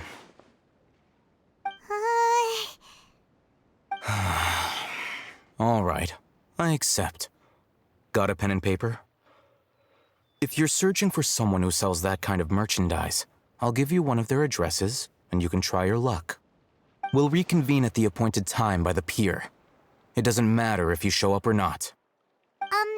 So, since you were happy to give us this merchant's information, does that mean you can tell us exactly what we're after? You were willing to part with 500,000 Mora for something and you didn't even know what it was? Okay. Well, if you truly are as skilled as you claim, then you can beat the answer out of them when they become hostile. Look, if you've been making inquiries, then you have to know something by now. Tell me what you know so far, so I don't waste time repeating information. We know it's connected to the Academia somehow, and that not only do the Eremites deal in it, but some students want to get a hold of it too. What else? You know almost everything there is to know, but you're unable to compile this information because you've never seen the object before. This is what you've been looking for. Huh? Paimon can't tell what it is. It looks like some kind of ornament. This is a knowledge capsule. To put it simply, it's a vessel that can store a fixed quantity of canned knowledge. It's like a miniature Akasha. Anyone who links it to their personal Akasha Terminal instantly becomes privy to its contents. Correct. Anyone. Unlike the Akasha, which heavily regulates who can access what information, knowledge capsules confer their contents without any requisites. That's amazing! It's essentially a convenient and harmless vestibule for knowledge. Unfortunately, it's illegal in Sumeru to privately possess or trade them. They were created as a means for scholars to transfer knowledge gained from Irminsul into the Akasha, and are intended to be destroyed immediately after use. But despite strict regulations, some of these knowledge capsules will always escape destruction. After all, there will always be those in this world who are dissatisfied with life as designed for them by the Akasha and wish to change their fate. Over the past century, a wide variety of canned knowledge has been leaked from the Academia. Now, in Port Ormos, the valuable ones are a means to Mora for the Eremites. Meanwhile, those which the Eremites deem to be useless to them occasionally prove useful to the common citizens and hapless Academia students. Well, I think that about sums it up. Oh, so that's your true objective. With our current arrangement, I don't believe I can offer an answer. You're still resolved. Fine. Let's talk somewhere with fewer people.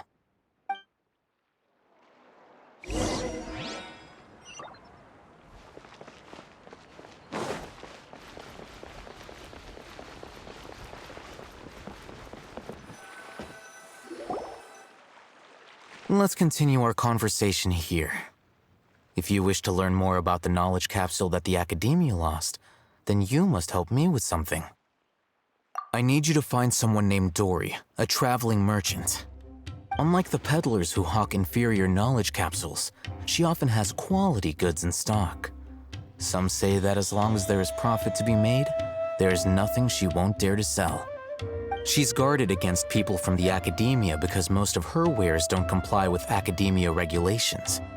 I think she blacklisted me. I met with her informant, but it soon became clear that they had no intention of letting me get any further. Become one of Dory's customers and earn her trust. This is my condition for further collaboration. Why do you want us to meet with her?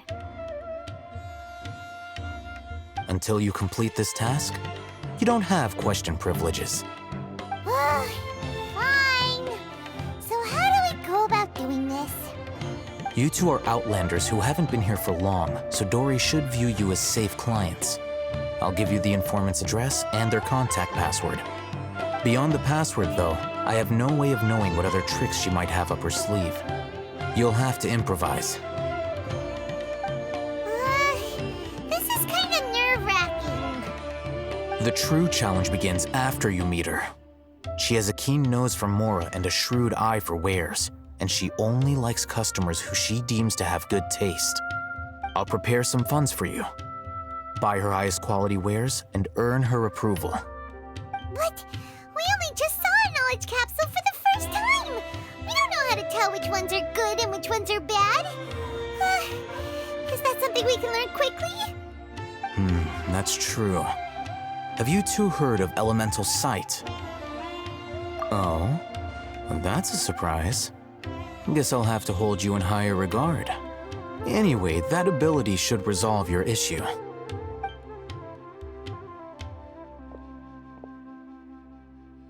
Here are 2 knowledge capsules. Tell me, can you detect any difference in their quality?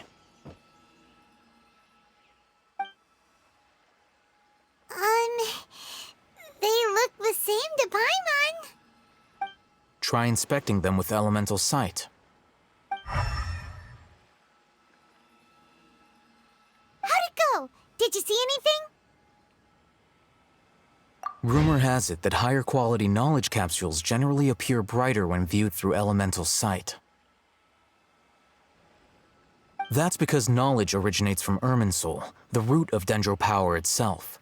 The more powerful the knowledge, the richer it is in Dendro energy.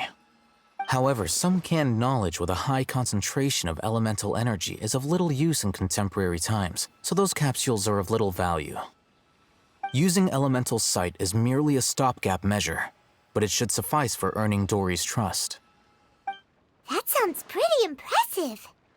Here's a sheet with the informant's location and contact password, and here is the Mora for purchasing canned knowledge. Don't be cheap. You'll need to spend to catch Dory's eye. If there's any Mora left over, just keep it. Oh, and be sure to exercise some caution. There have been Matra present in Port Ormos lately. Your efforts will be for naught if they catch you. Matra?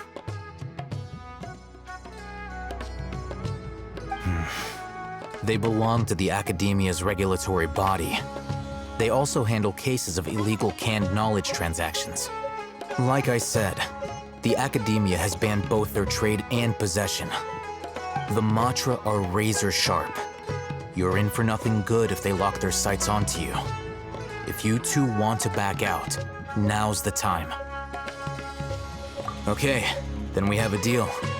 If you succeed in your dealings with Dory, come find me at the Wikela Funduk. We'll have an open discussion then. Looking at what Al-Haytham wrote, Dory's informant is a traitor near Old Ormos. Let's follow these instructions and try to get in contact with him. Hello. What are you two looking to buy?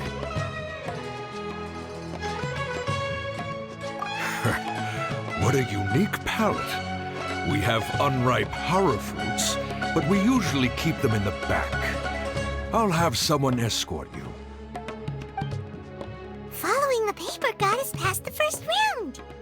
Ronak, these two want to buy unripe horror fruits. Show them to the warehouse. Got it. You two, please follow me. You two have a fascinating fashion sense. We haven't seen a customer wearing a Sumeru rose for quite some time. Hold on. Let me think. Sumeru rose means common merch. No, look again. We're obviously wearing morning flowers. Ah, my mistake. I do apologize. Whew. That pop quiz sure was scary. The warehouse is up ahead. Please follow me.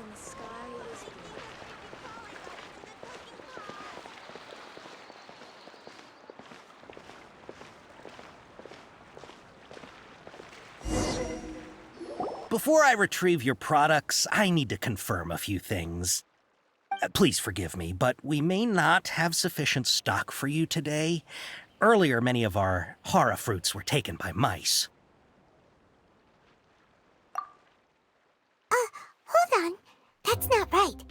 Taken by mice means they sold out. I'm sorry. But as things currently stand, we won't be able to fulfill your order. Why don't you two think things over? He's cautious of us. Let's take a closer look at the paper that Al-Haytham gave us.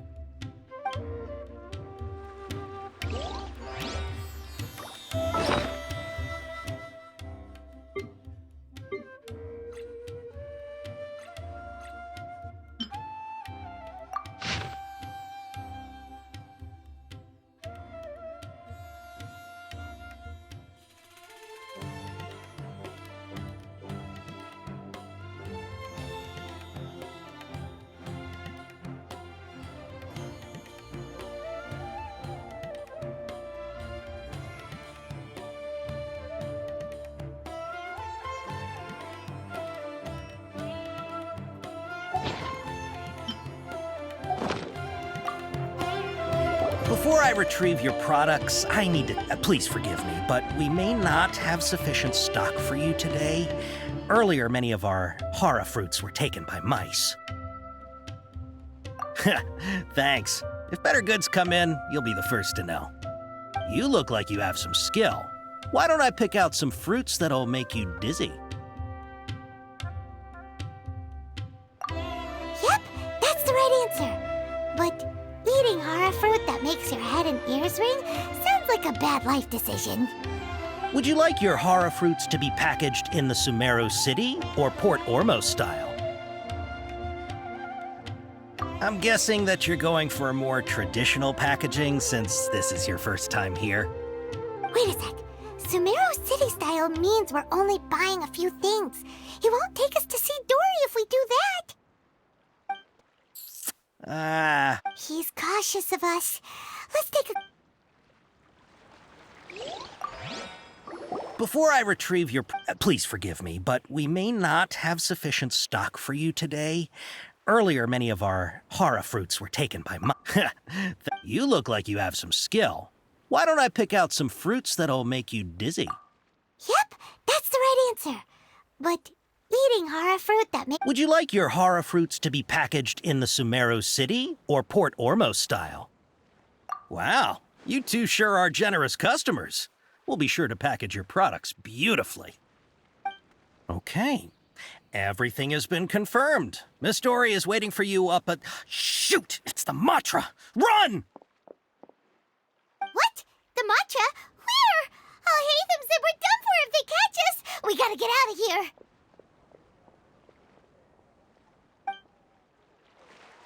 We don't know this area, so let's follow that informant.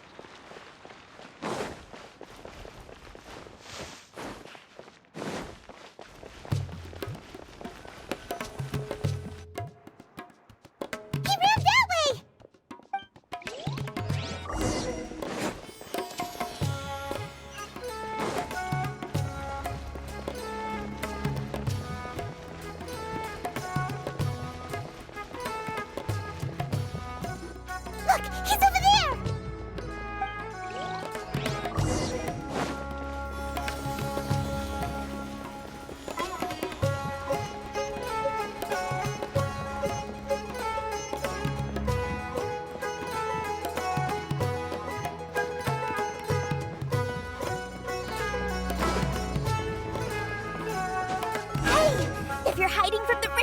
Tiger! Come this way!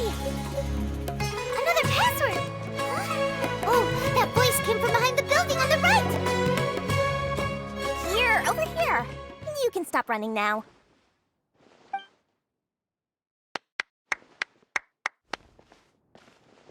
So you were the one who was calling out to us just now. But, are we definitely gonna be safe here? These two good customers wish to buy some horror fruit, Miss Dory. And if there's nothing else, I'll just excuse myself. Oh, very good. Thank you. Huh? Wait, you're Dory? Paimon sure thought you'd look a whole lot scarier. Hey, what are you trying to say, Princess Pea-Brain? I can be scary enough when I need to be, believe you me. If you don't watch what you say, then you can forget about doing any business. But it seems you two have actually done pretty well so far. Not only did you manage to find the informant, your reactions were also pretty sharp. You don't really look like criminals or anything, but I bet my Mora that you've been involved in some shady dealings, haven't you? Paimon's not sure if that's supposed to be a compliment, but we'll take it.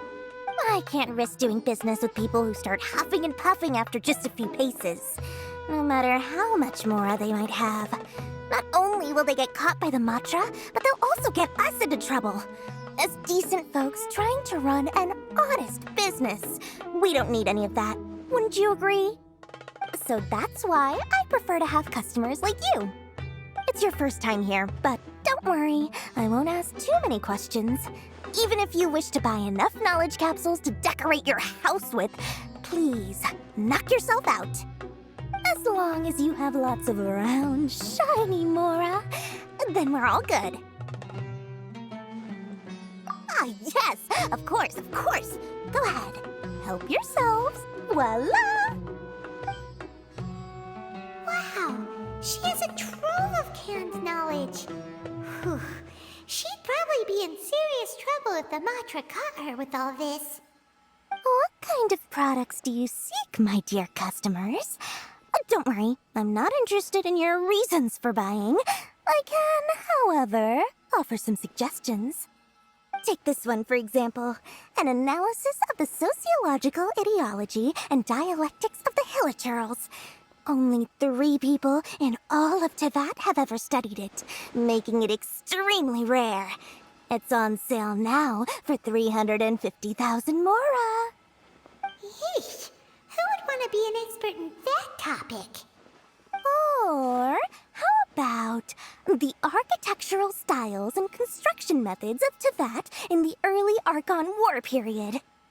With this one, you can become an expert in historic architecture preservation and find an excellent, well-paying job in nearly any nation.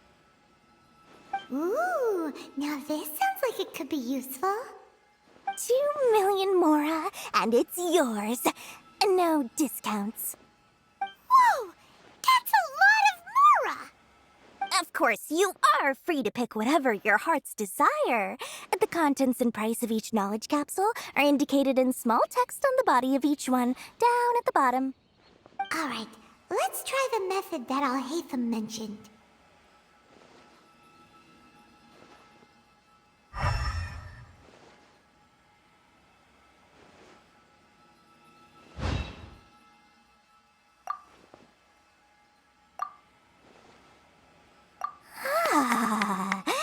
You've really got a good head on your shoulders, and quite the eye for quality. We'll take these, please and thank you. My oh my, you are blessed with a taste for both the exquisite and the extravagant. Customers like you are a rare breed, 1 in 100. No, 1 in 1,000 even. Listen. I have a special offer for you two.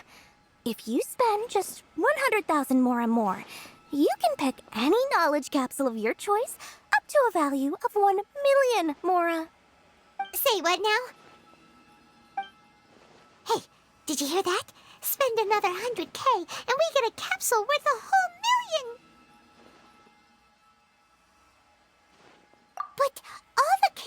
knowledge we just bought is easily worth 500,000 mora. If we spend just a little more, we can get something worth 1,000,000 mora. Isn't that a fantastic deal? Think about it. We've gone to all this trouble to get this canned knowledge. And so far, everything we bought belongs to Alhaitham. Aren't you even the least bit curious about how this whole canned knowledge thing works? We're talking instant knowledge here. Don't you want to try it yourself?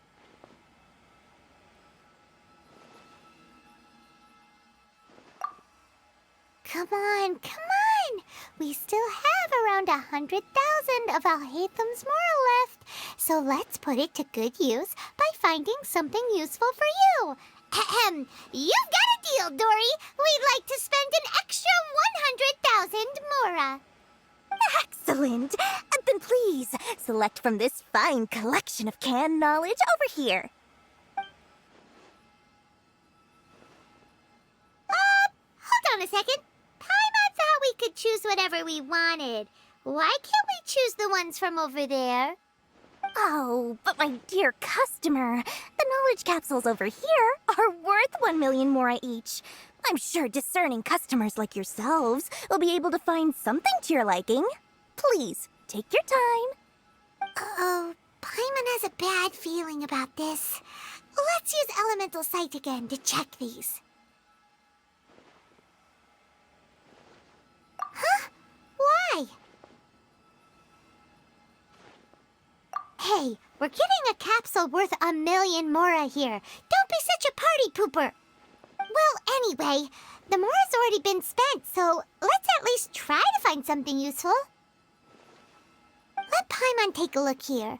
An introduction to traditional Sumeru brewing techniques, the art of growing spices, an overview of ancient runes. Oh, how about this one? Sword Fighting Techniques 8. Not sure we'd ever find volumes 1 through 7, but at least this knowledge should be useful, right? Let's go with this one. Dory, we'll take this one. All right, very good. I'm expecting some new goods in the next couple days, so be sure to check back again soon. Whether it's canned knowledge or anything else you need, bring your mora to Dory and doors will open. Our dealings with Dory went smoothly enough. Let's head to Wakala Funduk and meet up with Alhaitham. I'll find you your Hopefully now he'll finally tell us about what the Academia lost. Mora, mora, shiny mora. Oh, please come back anytime you need something.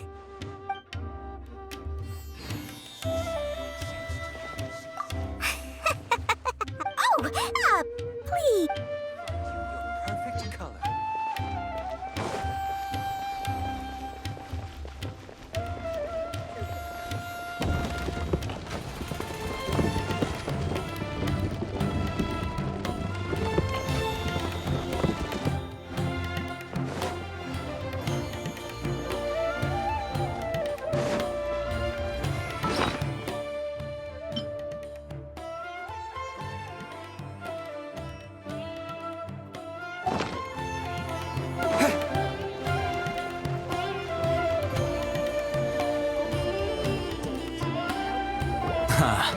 You two made it. And from the looks on your faces, you were successful. Whoa, there's so many people from the Academia here. Why would you pick this place as our meetup spot? Well, Wakala Funduk is under the Academia's control, so naturally the Academia has people working here. I came to Port Ormos under the pretense of conducting official business.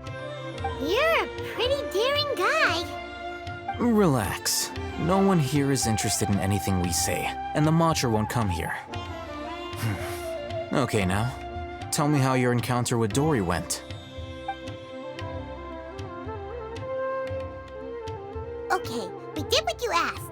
So, can you tell us about the knowledge capsule that the Academia lost now?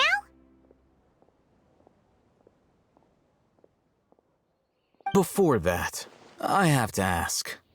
Why are you two so intent on tracking it down? You don't have to answer, of course. wants to meet the God of Wisdom and ask her about something important. We've been in Sumeru for a while now, but we still haven't found a way. When we heard that the Academia had lost something that might be related to the gods, we came here in case it turned out to be our lucky break. In that case, you're on the right track. A short while ago, the Academia lost a knowledge capsule in the desert. It's supposedly a divine knowledge capsule. Use it, and you'll gain the wisdom of the gods. Wow, there's really such a thing as that? Hey, if we find it, do you think we could learn how to meet the Dendro Archon? Ooh, or how to find your sister? I highly doubt it has any mystical properties, but it does indeed exist. And it's right here, in Port Ormos.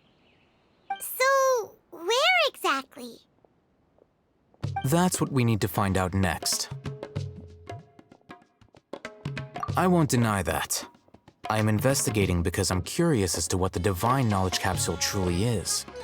As you know, the Eremites in Port Ormos also have their eyes on it. It is an extremely precious item.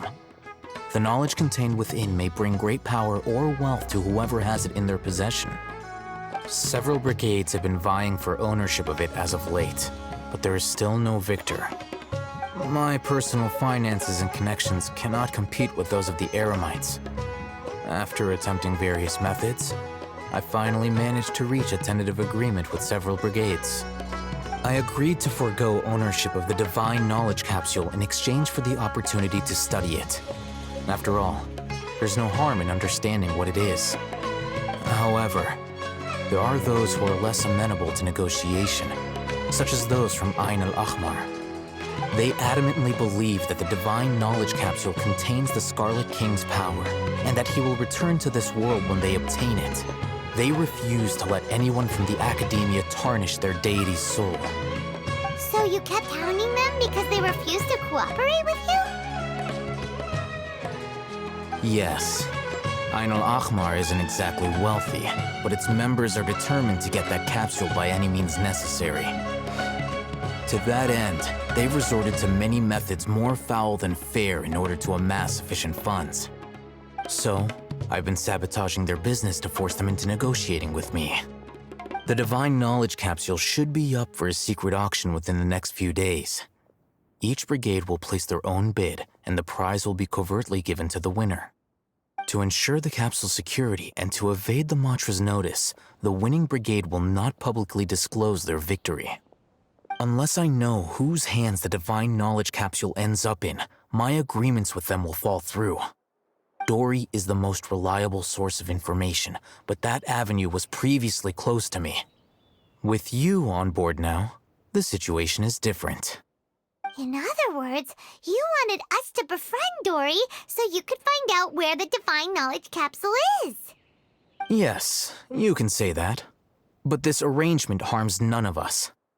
The day after tomorrow, go back to Dory and try to purchase information on the divine knowledge capsule's whereabouts. If she has no information, wait 2 days and approach her again. If I get the opportunity to study the divine knowledge capsule, I will relay my findings to you. Will that suffice as compensation? Okay, then we'll meet up in 2 days. Alhaitham, before you go, we actually bought a knowledge capsule for ourselves, but we're not sure how to use it. You two want to try using a knowledge capsule? Sure, I can teach you.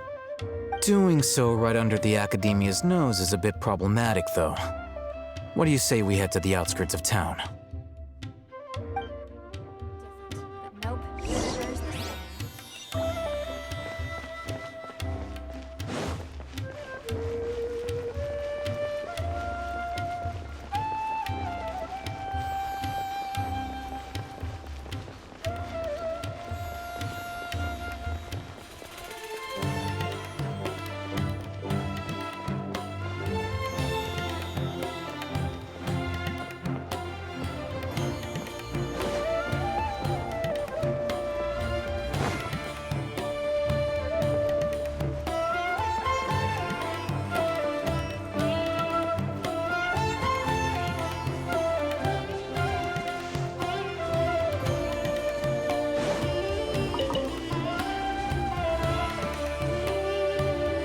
Alright, this place works. Show me the capsule you purchased. Here. Sword Fighting Techniques 8. Huh. A combat class knowledge capsule. This class is something of a rare find these days, since most have been taken by the Eremites to augment their battle capabilities. Really? Ah, yeah, what a great buy! If you want to determine the efficacy of this capsule, I can evaluate your combat ability. However, effects will likely be minimal if you already possess a high amount of strength.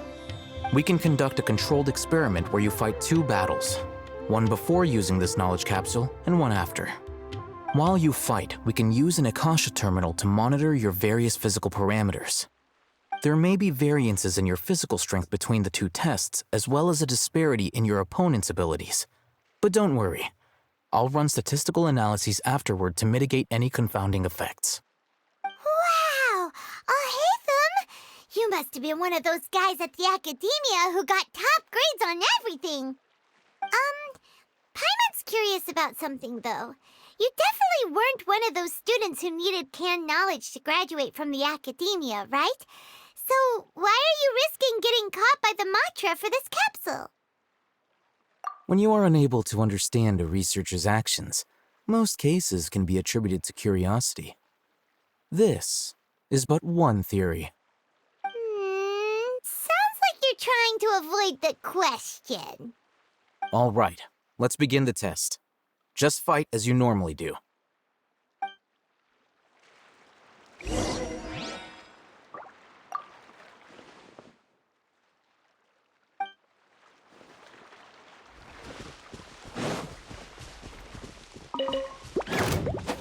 Scatter! Spring forth! Yeah!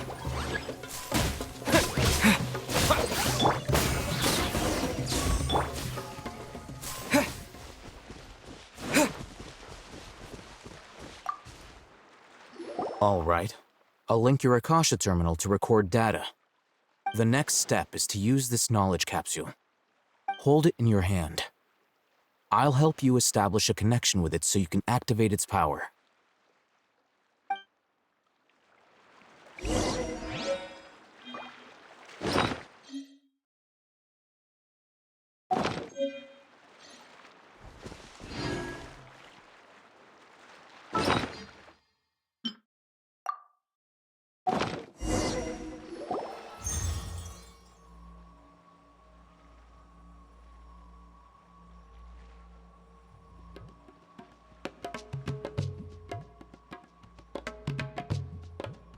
Hey, how are you feeling? You mean that it worked? All right. Time for round 2. Fight with the same composure as before.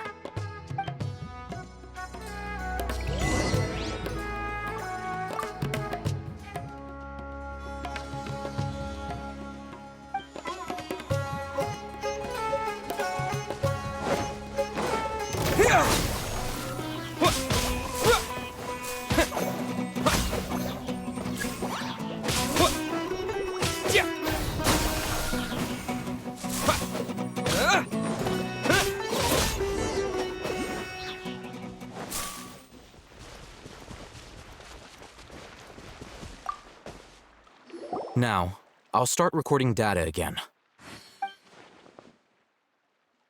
Ahitham, how's it going? Well, the knowledge capsule you purchased did improve his combat capability. During the second fight, his overall fighting performance increased by 0.073%. Wait, how much?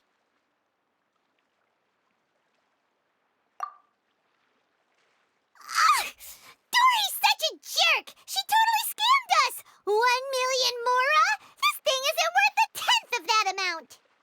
Of course, this could be because he is so powerful that the capsule's contents were unable to produce a substantial increase. At the very least, this test allowed me to gain more insight into you two. Our deal seems increasingly worth my investment. I'm heading back to Ikela Funduk. I await your response in 2 days' time. This is Mora for when you ask Dory for information. Pay her as much as she requests.